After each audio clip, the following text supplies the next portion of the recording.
And welcome to Hannity this busy Friday news night. Now, coming up, more of my exclusive town hall with former President Donald Trump, including his answer to this question.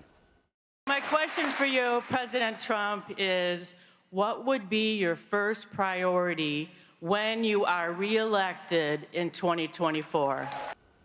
Also tonight, the knives are out for RFK Jr. following his testimony at yesterday's hearing on censorship that the Democrats tried to censor. And don't forget, on Tuesday of next week, we have our town hall with RFK. It's in New York City, and tickets are free, and they're on Hannity.com.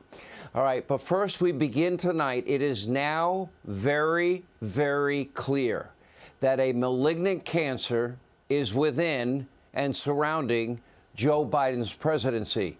It is growing daily. It is compounding, to quote John Dean.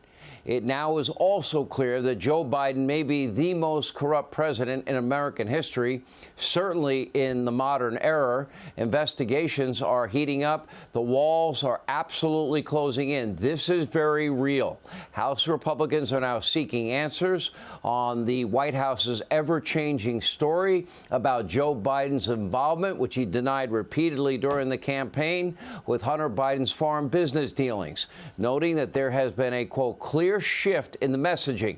In other words, he lied, and demanding to know if this indicates that President Biden knew a lot more than what he was telling us. But Biden's bad week does not even begin to start there. On Wednesday, we had explosive testimony from two extremely credible IRS whistleblowers, one of which previously testified, and that is that Biden's Department of Justice slow-walked the Hunter Biden investigation, so the statute of limitations would run out on the fact that he didn't pay taxes and felony charges would go away. It also revealed the Bidens have taken in over $17 million from only some foreign sources, and Joe Biden, well, it is now clear, knew almost everything about Hunter Biden's foreign business dealings and assisted on many occasions on these deals. And we have a lot of evidence to that fact. And coming on the heels of this week's bombshell hearing, the long-awaited FBI FD 1023 form was made public after months of stonewalling by the FBI. And after reviewing the document, it is now clear why Director Wray and the FBI wanted to keep it hidden. It also implicates them for not doing their job.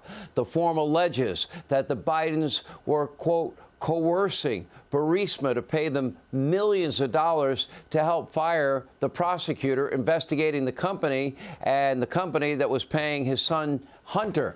And apparently it worked. Joe Biden even bragged about having the prosecutor fired back in 2018. He bragged about it all. It's right there on tape. Take a look. I had gotten a commitment from Poroshenko and from Yatsenyuk that they would take action against the state prosecutor, and they didn't. So they said they were walking out to press conference. I said, no, I'm not going to, we're not going to give you the $1 billion. They said, you have no authority. You're not the president. The president said. I said, call him. I said, I'm telling you, you're not getting the $1 billion. I said, you're not getting the $1 billion. I'm going to be leaving here. And I think it was, what, 6 hours? I said, I'm leaving in 6 hours. If the prosecutor's not fired, you're not getting the money. Well, son of a got fired.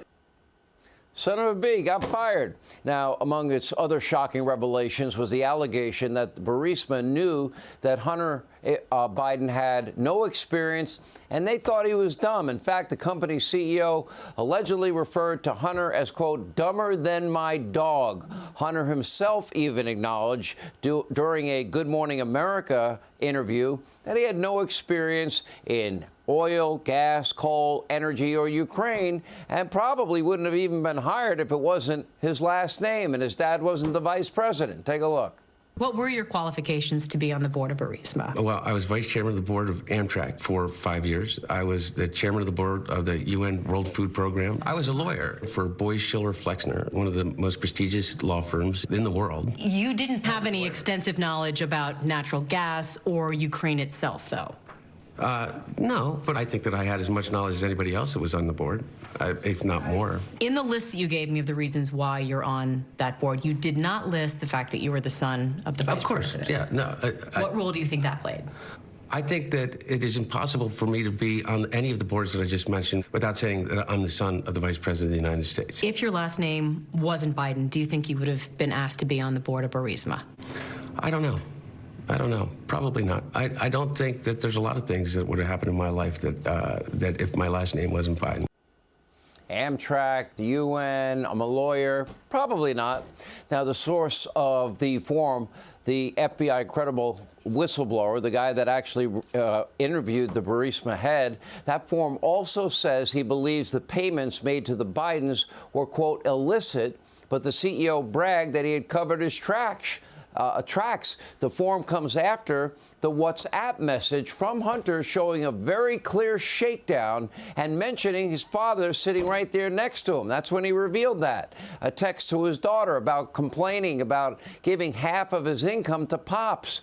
And, of course, the infamous message promising to hold 10% of their profit for the big guy who we all know is Joe Biden.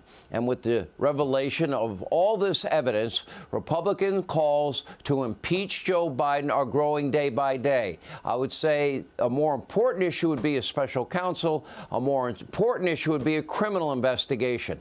Enough is enough. It is time for a real special counsel, a real criminal investigation to take place to investigate what is rampant corruption. This is no longer about Hunter Biden, Jim Biden, Jill Biden, or any other member of the Biden family, although James Comer says 9 of them got paid. This is about the President of the United States, Joe Biden. We now have what is a trove of credible evidence that he used the power of his office as the Vice President of this country to secure massive amounts of money for his own family. He is without a doubt, in my mind at least, the most corrupt president in U.S. history, at least modern history. All evidence now points to Joe playing what is a major role in Hunter Biden's shady business dealings, but that has not stopped him from his nonstop lying about it over and over and over again as he denied any knowledge during the campaign. Take a look. Mr. Vice President, how many times have you ever spoken to your son about his overseas business dealings? I've never spoken to my son about his overseas business dealings. I have never discussed with my son or my brother or anyone else anything having to do with their businesses, period. And what I will do is the same thing we did in our administration. There will be an absolute wall between personal and private and the government. Do you stand by your statement that you did not discuss any of your son's overseas business dealings with him? Yes, I stand by that statement.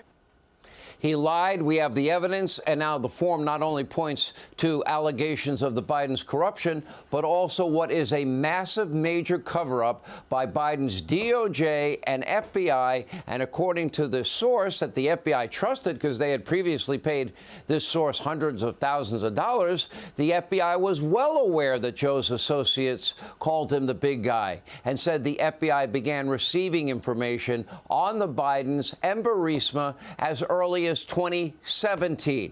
So why are we now learning just now all of this? Why has it taken so long for them to release these serious allegations to you, the public?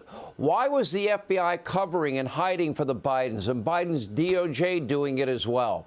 These are highly disturbing claims, if true, which would pose what is a major threat to our national security, and that means we have a compromised U.S. president. The public has a right to know. Sadly, this is far from the first Biden family cover-up. According to a breaking report from the New York Post, the FBI told Twitter that Hunter Biden's now infamous laptop was very real. But the social media giant, well, censored the story anyways because a supervisor told all the other FBI agents to be quiet after that.